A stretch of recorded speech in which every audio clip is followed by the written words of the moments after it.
Ayan ay nagtatambak po.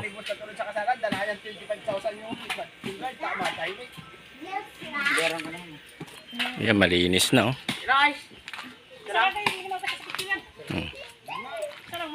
Kita na yung dagat oh. Malinis na. Ayan yung tambak nila oh. Kung ano daw yung wala. May sibos ang magbayad.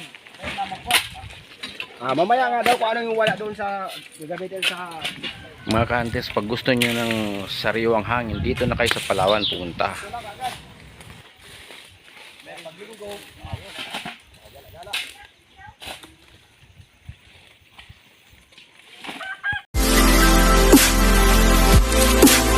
Yan na yung kapitbahay natin, malinis na oh, di ba?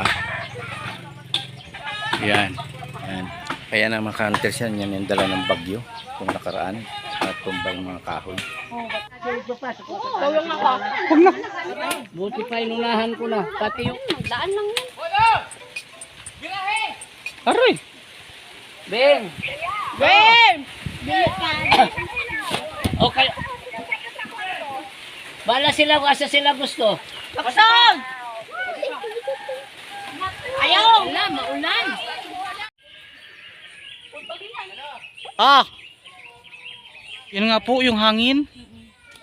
Wala pa kalagitik. Wala kita. wala, bahay mo pati. Alam, nag-iisang bahay mo mahagit lang.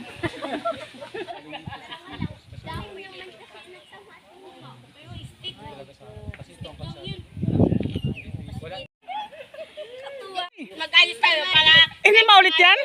Wala, hindi naka-play. Hindi. Ayan yung isang bahay. Ayan. Para makita nyo yung ano, lugar. Ayan. Ayan naman yung isa. Ayan. Ayan, tabing dagat yan. Ayan, pakita ko sa inyo yung loob ng bahay. Ayan o.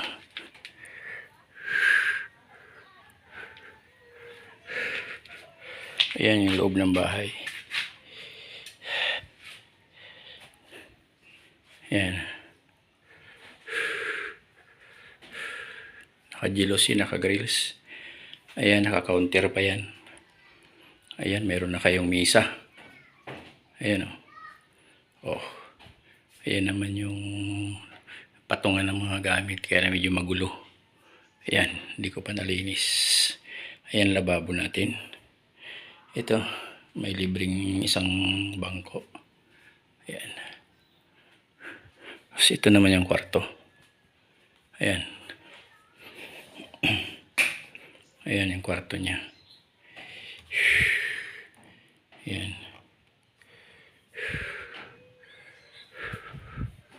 Ito naman yung CR.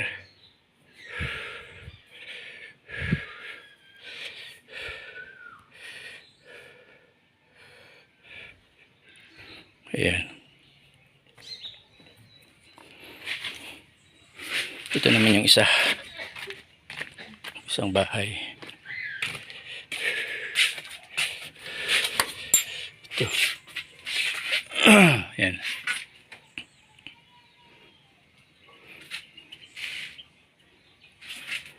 Ayan, harapan lang yan. Ayan, nakalak kasi.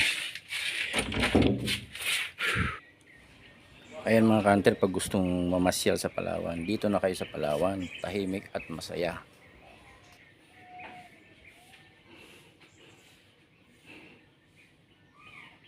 Dami oh. Bagay na bagay talaga pang ulam sa saging. Ayan, lukarinyog. Ayan oh. O, diba? Tapos sabayan pa nitong pritong ano? O, sap-sap na maliliit. Oh. So, tama talaga oh. Sa saging oh. Lupit, may silip pa oh. Sa ano yan, sa kinayod na nyug. Tapos saging, swabe yan. Kinayod na nyug na may konting asukal. Ba?